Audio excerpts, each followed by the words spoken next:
Ողջույն եւ բարի գալուստ Տավուշ TV, Տավուշյան հորիզոններ հաղորդաշարի շրջանակում մենք շարունակում ենք մեր զրույց քննարկումները։ Այս շաբաթվա թեման իրապես շատ կարեւոր է եւ առանցքային, հետաքրքիր լինելուն զուգահեռ խոսելու ենք երեխաների պաշտպանության, երեխաների իրավունքների մասին ու որպես զրույց քննարկման հյուրընկալել ենք Գայանե Բաբլումյանին։ Տիկին Բաբլումյանը դասախոսում է Երևանի Պետական Համալսարանի Իջևանի մասնաճյուղում, հանդիսանում է նաև Փաստաբանների պալատի փաստաբան։ Շնորհակալություն հրավերն ընդունելու եւ ներկա գտնվելու համար։ Իրապես շատ առանցքային թեմա է, որովհետեւ երեխաները մեր հասարակության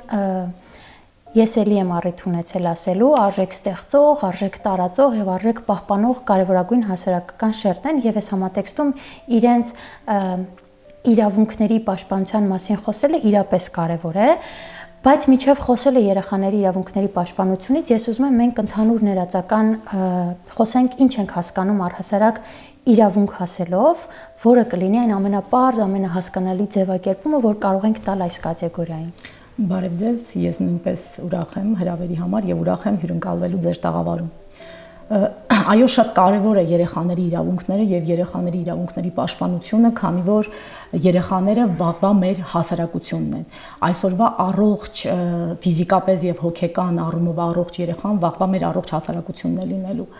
Եվ մինչև երեխայի իրավունքների բովանդակությանը եւ առհասարակ օրենսդրական կարգավորումներին անցնելը, այո,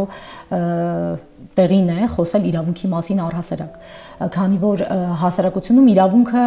ոչ միանշանակ է ընկալվում։ Հաճախ շատերի մոտ իրավունքը ընկալվում է որպես կամայականություն, անել այն, ինչ ուզում է, սակայն դա այդքան էլ այդպես չէ։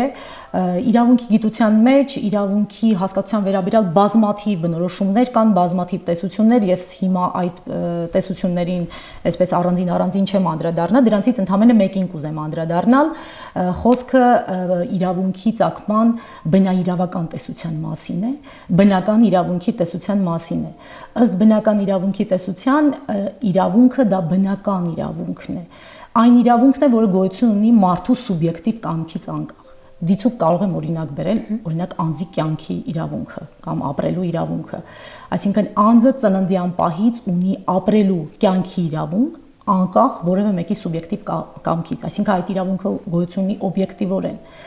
Միևնույն ժամանակ, բացի բնական իրավունքից գոյություն ունի նաև պոզիտիվ կամ դրական իրավունք, գրված իրավունքի մասին է, այսինքն այն իրավունքը, որը գրվել է որևէ մեկի սուբյեկտիվ կամքով, հա։ Իրավական պետության դեպքում դա հանրային իշխանության կողմից, հանրային իշխանության կամքով դրսևորված գրված իրավունքն է։ Տեսեք, երբ որ մենք ասում ենք բնական իրավունք,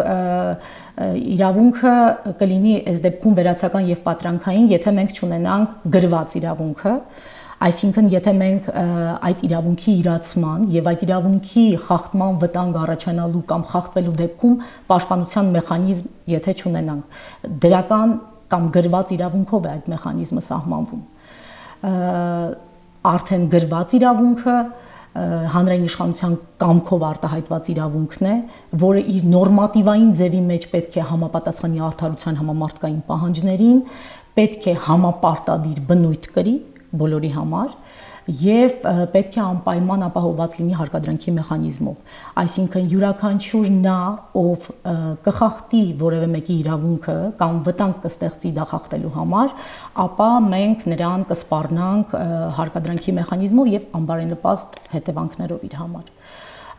Իրավունքը նաև կամայականություն չէ, ասացի, իրավունքը յուրաքանչյուրիս ազատության չափն է։ Իմ ազատությունը ավարտվում է այնտեղ, որտեղ սկսվում է դիմացինի ազատությունը, եւ այս առումով նաև իրավունքին հանդիպակաց կանգնած է դիմացինի պարտավորությունը կամ պարտականությունը հարգելու դիմացինի իրավունքը։ Եթե փորձենք ձեր ներկայացված կատեգորիայի սահմաններում առանձնացնել որպես առանձին կատեգորիա երեխաների իրավունքը, ինչի մասին է այս հասկացությունը, ինչու անհրաժեշտություն առաջացավ տարբերակել եւ առանձնակի ուշադրություն սևեռել հենց հասարակության այս խմբի անդամներին։ Հասարակության պատմության զարգացման ամբողջ ընթացքում երեխաները հաշվի առնելով նրանց զարգացման, հասունության, տարիքային առանձնահատկությունները միշտ էլ ուշադրության կենտրոնում են եղել։ այդ ուշադրությունը առավել բևեռվել է եւ առավել այսպես կարեւոր է դարձել հատկապես աշխարհամարտերից հետո առաջին եւ երկրորդ երբ միջազգային հանրույթը քաղաքակիրթ հասարակությունը եւ պետությունները հասկացան որ պատերազմները միայն չարիք են բերում երբ պատերազմների ժամանակ massայաբար խախտվում են մարդկանց իրավունքները այդ թվում նաեւ երեխաների եւ որը հետագայում բերում է իր վատ հետևանքները եւ երեխաների իրավունքների մասին խոսելիս անպայման պետք է անդրադառնալ միջազգային գործընթացներին որովհետեւ միջազգային իրավական այդ զարգացումների ընթացքում երեխայի միշտ այսպես երեխան ցուցադրվել է որպես պաշտպանության օբյեկտ այլ ոչ սուբյեկտ փորձեր արվել են կոնկրետ 1924 թվականին ազգերի լիգայի կողմից ընդունվել է երեխայի իրավունքների մասին հռչակագիրը որտեղ էլի երեխայի հռչակագրային նորմեր էին այդ հռչակագրում որտեղ երեխան ընկալվում էր որպես կրկին պաշտպանության օբյեկտ դրանից հետո 1948 թվականին երկրորդ աշխարհամարտից հետո արդեն երբ որ ընդունվեց մարդու իրավունքների համընդհանուր հռչակագիրը ընդհանուր որը վերաբերում էր առհասարակ մարդուն դե երեխան առաջին հերթին նաև մարդ է բնականաբար օժտված է այն նույն իրավունքներով ինչ որ մարդը առհասարակ ի հայտ բերեց այդ մարդու իրավունքների համընդհանուր հռչակագիրը նախկինում ազգերի լիգայի կողմից ընդունված հռչակագրի թերությունները եւ բացերը բայց միևնույն ժամանակ էլի երեխան շարունակում էր մնալ որպես պաշտպանության օբյեկտ եւ սրանից հետո արդեն 1959 թվականին ընդունվեց երկրորդ հռչակագիրը ՄԱԿ-ի գլխավոր ասամբլեայի կողմից, որը կրկին հռչակագիր էր, սա հատուկ ուզում եմ շեշտել, այսինքն երկու դեպքում էլ մենք ունեինք հռչակագրի ձևով միջազգային իրավական փաստաթուղթ, որը պարտադիր չէր պետությունների համար։ Այո։ Եվ ի վերջո 1959 թվականից հետո շուրջ 30 տարի անց 1989 թվականի նոյեմբերի 20-ին երկարատև քննարկումներից պետությունների միջև հանձնաժողովներ կազմելով քննարկումներից հետո ի վերջո ընդունվեց այն ամենակարևոր փաստաթուղթը միջազգային պայմանագիրը ՄԱԿ-ի երեխայի իրավունքների մասին կոնվենցիան։ Սա արդեն պայմանագիր էր։ Այսինքն սա պարտադիր էր ստորագրած պետությունների, այնուհետև այդ կոնվենցիային կամ պայմանագրին միացած բոլոր պետությունների համար։ Այսինքն վավերացնելով կամ միանալով կոնվենցիային մասնակից պետությունները պարտավորություններ էին ստանձնում ռեալ գործողություններ իրականացնել երեխայի իրավունքների եւ այդ իրավունքների պաշտպանության համատեքստում։ Եթե փորձենք հասկանալ, թե ձեր թվարկված շատ կարևոր միջազգային իրավական այս շրջանակները որքանով հաջողվեց, ինչպես օգնեցին Հայաստանի Հանրապետության համապատասխան իրավական դաշտի կայացմանը եւ արդյոք դրանց կիրարկման առումով կային որոշակի մարտահրավերներ կամ խնդիրներ, այսինքն մի բան է ունենալ օրենք, մեկ այլ բան է հասկանալ, թե այդ օրենքը որքանով է իրացվում քո հասարակության մեջ համապատասխան խմբի առումով, հա? Այսինքն գանք Հայաստան ու փորձենք հասկանալ Հայաստանում ինչպես տեղի ունեցան այս process-ները, որ պահից սկսված կարևորվեցին եւ որպես առանձին կատեգորիա ուշադրություն դարձրեցին երեխաների իրավունքներին, ինչ ունենք անցյալում եւ ինչ ունենք հիմա։ Շնորհակալություն հարցի համար, ուրեմն տեսեք, մենք Խորհրդային Միության փլուզումից հետո Հայաստանի երրորդ անկախ հանրապետությունը իրեն հռչակելով ինքնիշխան ժողովրդավարական իրավական սոցիալական պետություն անմիջապես այդ ինտեգրման process-ների մեջ ներգրավվեց եւ սկսեց իր օրենսդրությունը բարեփոխել եւ ներդաշնակեցնել միջազգային իրավական ակտերին եւ ակտիվորեն սկսեցին այդ գործընթացները միջազգային պայմանագրերի վավերացման 1989 թվականին ՄԱԿ-ի երեխայի իրավունքների մասին կոնվենցիան ընդունվեց նոյեմբերի 20-ին 90 թվականից սկսեց գործել։ Ընդամենը 3 տարի հետո 93 թվականին Հայաստանը վավերացրեց կոնվենցիան, այսինքն մենք 93 թվականից կոնվենցիան վավերացրած պետություն ենք, ուստի եւ կոնվենցիայի դրույթները մեզ համար պարտադիր են։ Դրանից շուրջ 3 տարի հետո ընդունվեց երեխայի իրավունքների մասին ՀՀ օրենքը։ Այդ ժամանակից ի վեր մեր օրենսդրությունը գնում է բարեփոխումների ճանապարհով եւ այս ընթացքում բավականին այսպես օրենսդրական բարեփոխումներ են իրականացվել մենք տեսեք նախկինում 1995 թվականի մեր սահմանադրության փուլիսի 5-ին ընդունված այնուհետև 2005 թվականի դեկտեմբերի 6-ին ընդունված կատարված փոփոխված սահմանադրությամբ չունեինք առանձին հոդված երեխայի իրավունքների մասին։ Երեխան ներառված էր ընտանիքի կազմի մեջ եւ ընտանիքը, մայրությունը եւ մանկությունը պետության հատուկ հոգատության ներքո են գտնվում։ Այսինքն որպես սուբյեկտ մենք չէինք ընկալում։ Ես մոռացա նշել, որ ՄԱԿ-ի կոնվենցիան արդեն ամրագրեց, որ երեխան սուբյեկտ է իրավունքի, իրավատեր է, ոչ թե պաշտպանության օբյեկտ, նշելով նաև այն իրավազորությունները, այն իրավունքները, որ ինքը ունի եւ պետք է անպայման պաշտպանություն ստանա։ Օրենսդրական բարեփոխումներ, անպայման ռազմավարության ծրագրեր էին մշակվում աշխատանքի սոցիալական հարցերի նախարարության կողմից, որը այս ոլորտում լիազոր մարմին էր, պրոցեսներ էին տեղի ունենում, բայց միևնույն է, մենք դեռ անելիքներ շատ ունեինք։ Իդեպ ՄԱԿ-ը նաև ունի երեխաների իրավունքների կոմիտե, որը նաև մշտադիտարկումներ է իրականացնում մասնակից պետություններում եւ օրենսդրական եւ ինստիտուցիոնալ մակարդակում, այսինքն պարզելու արդյոք մասնակից պետությունները կատարում են իրենց ստանձնած պարտավորությունները։ Եվ 5 տարին մեկ զեկույցներ են ներկայացնում մասնակից պետությունները երեխայի իրավունքների եւ այդ իրավունքների պաշտպանության վիճակի եւ օրենսդրական բարեփոխումների եւ ինստիտուցիոնալ բարեփոխումների մասով։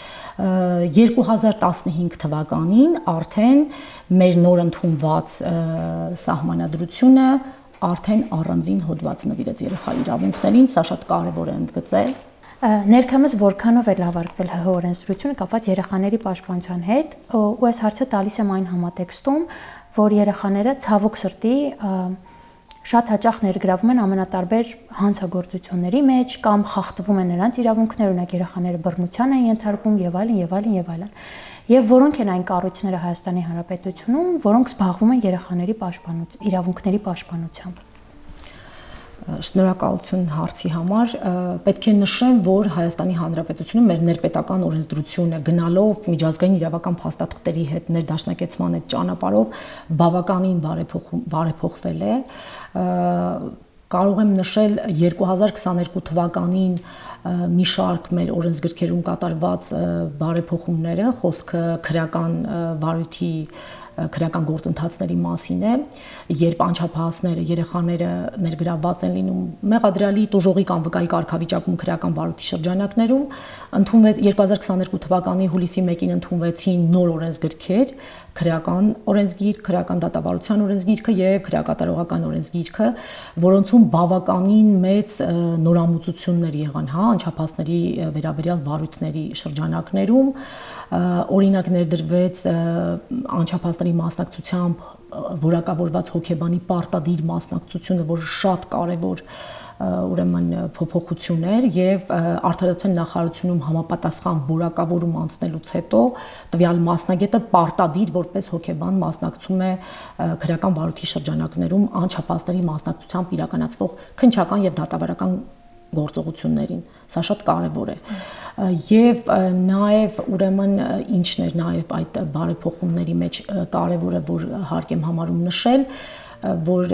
կոնկրետ դեպքերում մասնագետի իհարկե մասնագիտական խորհրդատվության արդյունքում կարող է նաև անչափահասը կլասիկ դատավարության process-ի միջով չանցնել, որովհետև տեսեք օրինակ կոնկրետ օրինակ բերեմ դատաքննությունը, դատարանում կողմերը բոլորը ներկա են գտնվում, այդ թվում նաև պաշտպանության կողմը, որտեղ մեղադրյալն է եւ ուրեմն իր փաստաբանը, պաշտպանը եթե ունի, եւ պատկերացրեք մենք անչափահաս դուժող ունենք, որը ինքնին մեղադրյալի հետ նույն դահլիճում գտնվելու հանգամանքով պայմանավորված կարող է բավականին հոգեբանական վատ վիճակի մեջ գտնվել։ Այսինքն օրենսդրությունը հնարավորություն տվեց դատարանին, որ եթե դա բխում է երեխայի շահերից, երեխայի լավագույն շահերից, ապա կարող ենք նաև իրեն այսպես դատական դահլիճում process-ին մասնակից չդարձնել։ Իհարկե այստեղ կարող է հակառակ կարծիք լինել, որ այդպիսով կարող է մրցակցության սկզբունքը կամ մեղադրյալի պաշտպանության իրավունքի խախտում լինել, բայց ամենևին այստեղ մեղադրյալը եւ իր պաշտպանը հանգիստ կարող են իրենց հարցերը ուղղել եւ ամենևին են նրանց հարցեր տալու եւ իրենց պաշտպանական իրավունքը իրականացնելու խոչընդոտներ չեն ստեղծվում։ Եվ քանի որ ուզում եմ նաեւ այստեղ նշել կարևորագույն սկզբունքները երեխայի իրավունքների եւ այդ իրավունքների պաշտպանության համատեքստում երեխայի երեխայի լավագույն շահերն են, հա, հաճախ մենք լսում ենք այս հասկացությունը երեխայի լավագույն շահ, երեխայի լավագույն շահ։ Բոլոր այն գործընթացներում երեխայի նկատմամբ իրականացվող բոլոր գործողություններում դա կլինեն սոցիալական ապահովության հիմնարկները, կազմակերպությունները, դա կլինեն պետական կամ տեղական ինքնակառավարման մարմինները, վարչական մարմինները, դատական մարմինները, թե օրենսդիր մարմինները, բոլորը պետք է ելնեն երեխայի շահերի առաջնահերթության սկզբունքից։ Այսինքն այստեղ հենց խոսում են երեխայի լավագույն շահին։ Բոլոր գործընթացներում երեխայի լավագույն շահը առաջնահերթ է։ Ուղղակի այստեղ պետք է նշեմ, որ երեխայի լավագույն շահի հասկացությունը ինքը կոնկրետ բանաձև չունի, հա, ինքը գնահատողական հասկացություն է, եւ այստեղ շատ կարեւոր է, որ մենք ունենանք այնպիսի կոմպետենտ ձեռնհաս մասնագետներ, դրանք կլինեն սոցիալական ապահովության հիմնարկներում, առհասարակ երեխայի իրավունքների հետ առնչվող ցանկացած հիմնարկ կազմակերպություններ, դատական, վարչական մարմիններ, այսինքն պետք է ձեռնհաս մասնագետներ ունենանք, որոնք ճիշտ գնահատեն երեխայի լավագույն շահի այդ հասկացությունը։ Դա շատ կարևոր է։ Սովորաբար մենք երբ ասում ենք երեխաների իրավունքների պաշտպանություն, ինքը բավականին լայն կատեգորիա է։ Մենք կարող ենք ունենալ շատ լավ օրենքներ, մենք կարող ենք ունենալ լավ մեխանիզմներ, լավ կառույցներ, բայց երբ որ այդ շահառու խմբի անդամները չգիտեն իրենց իրավունքների մասին, այստեղ արդեն առաջանում է դժվարություններ։ Մեր հասարակության համատեքստում կա մեկ այլ առանձնահատկություն, երբ մենք, օրինակ ես էլ եմ եղել երեխա եւ շարունակում լինել երեխա իմ ծնողի համար, մեր իրավունքների պաշտպան որպես այդպիսին մեր երեխաների մեծամասնությունը ընկալում են որպես ինստիտուտ իրենց ընտանիքը, իրենց հայրը, իրենց մայրը կամ ավագ սերնդի ներկայացուցիչները։ Եվ շատ հաճախ այս իրավունքների իմացությունը եւ այս կատեգորիան առանձին ընտանիքներում չունի այնքան լրջություն, որքան որ այն իրապես լուրջ է։ Այսինքն մենք ընկալում ենք, որ երեխաների պաշտպանը ընտանիքն է, իհարկե այո, բայց առանց այդ իրավական հիմնավոր կարգավորումների, որովհետեւ շատ այն դեպքերը, որ օրինակ շատ երեխաներ հենց ընտանիքում են բռնության ենթարկվում, շատ իրավունքներից իրենց իրավունքները պարբերաբար խախտվում են դիցուք, օրինակ ամենատարբեր կրթական հաստատություններում, ամենատարբեր միջավայրերում եւ այլն։ Ուզում եմ հարցս այն մասին է, թե ինչու ենք մենք երեխայի իրավունքներին մեր ընտանիքներում վերաբերում ոչ այնքան լուրջ եւ ընկալում, որ դա բացառապես մեր իրավազորությունն է պաշտպանել մեր երեխաներին, եւ ինչպես անել, որ երեխաների իրավունքների մասին այս իրավեզեկվածության խնդիրը բացը լրացվի եւ մեծահասակների մոտ եւ երեխաների մոտ։ Շատ շնորհակալություն, շատ կարեւոր հարց է։ Ես դեռ չէի հասցրել անդրադառնալ, շատ կարեւոր է իրազեկում։ Մենք անընդհատ խոսում ենք երեխայի իրավունքների եւ երեխայի իրավունքների պաշտպանության մասին, բայց երեխաները գիտեն այդ մասին եւ որքանով են իրազեկված։ Դա շատ կարեւոր է, որ ի վերջո երեխաները իմանան, որ իրենք պաշտպանված են, այդ թվում նաև իրենց ծնողներից, իրենց այլօրինական ներկայացուցիչներից, որով ցավով պետք է ասեմ, որ մենք բազմաթիվ դեպքեր ենք ունենում նաև եւ երբ որ երեխաների իրավունքները խախտվում են հենց իրենց օրինական ներկայացուցիչների կողմից։ Այո, ձեր նշած ընտանիքում կարող են ենթարկվել ֆիզիկական, հոգեբանական, ցանկացած տեսակի բռնության կարող են ենթարկվել, ընդ որում ասեմ, օրենքի իմաստով բռնությունը նաև անտեսումը։ Եվ պետք է նաև ուրախությամբ նշեմ, որ մենք ունենք արդեն նոր օրենք 2025 թվականի հոկտեմբերի 22-ին, տեսեք 96 թվականից ի վեր մենք ունեցել ենք երեխայի իրավունքների մասին օրենքը, որում անընդհատ փոփոխություններ են կատարվել, բայց կարիք ունենք նոր օրենքի, նոր բարեփոխված, լիարժեք, ներդաշնակեցված միջազգային իրավական փաստաթղթերին։ Նոր օրենքում հիմնական հասկացությունների մեջ նաև բացվում է բռնության տեսակների հասկացությունը, բուլինգի այդ թվում, մի խոսքով մի շարք այնտեղ կարևոր հասկացություններ ունենք, որոնք նախկինում չենք ունեցել, եւ այս առումով սա շատ կարևոր օրենք է, հա, նոր օրենքը, եւ երեխաների իրազեկվածությունը դա պետք է կրթական հաստատություններում պետք է պարտադիր իրազեկումները իրականացնել, որովհետև հաճախ երեխաներ, տեսեք, երեխաների առաջին պատասխանատուները ծնողներն են եւ այլ օրինական ներկայացուցիչները, բայց ունենում ենք դեպքեր, որ երեխաները ոչ իրավաչափ ազդեցության են ենթարկվում հենց ծնողների եւ այլ օրինական ներկայացուցիչների կողմից։ Երեխաները պետք է իմանան, իրազեկ լինեն, որ իրենք ինքնուրույնաբար կարող են դիմել համապատասխան մարմնին, խոսքը խնամակալության, հոգաբարձության մարմնի մասին է։ Ես կասկածներ ունեմ, թե մասսայաբար մեր երեխաները տեղյակ են որ կարող են դիմել խնամակալության հոգաբարձության մարմնին եւ ինչ է իրենից ներկայացնում այդ խնամակալության հոգաբարձության մարմինը։ Կրթական ծրագրերին ճիշտն ասած տեղյակ չեմ, թե ինչ կրթական ծրագրերով այդ իրազեկումը իրականացվում, բայց այն, որ պետք է իրազեկվեն, որ իրենք նման ոչ իրավաչափ ազդեցության ենթարկվելու դեպքում կարող են առանձին դիմել խնամակալության հոգաբարձության մարմին։ Խնամակալության հոգաբարձության մարմինը համայնքներում համայնքի ղեկավարն է, պաշտոն է, Երևան քաղաքում Երևանի քաղաքապետը։ Եվ մենք բացի դրանից ունենք նաև մարզերում մարզպետի աշխատակազմ, որը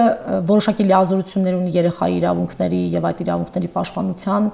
ոլորտում, Երևան քաղաքում Երևանի քաղաքապետարանի աշխատակազմը, ինչպես նաև վարչական շրջաններում ունենք խնամակալության հոգաբարձության մարմնի ներկայացուցիչներ։ Մեր օրենսդրական նոր օրենքով նորամուծություններ կան բավականին եւ ուրեմն սոցիալական աշխատողների ինստիտուտն է այսպես առավել կարևորվել, ովքեր գործելու են համայնքապետարաններում եւ քաղաքապետարանում Երևանի եւ այստեղ պետք է իրենք համապատասխան վերապատրաստում անցած լինեն, որտեղ իրենց վրա կարևոր իրավասություններ է դրված հայտնաբերել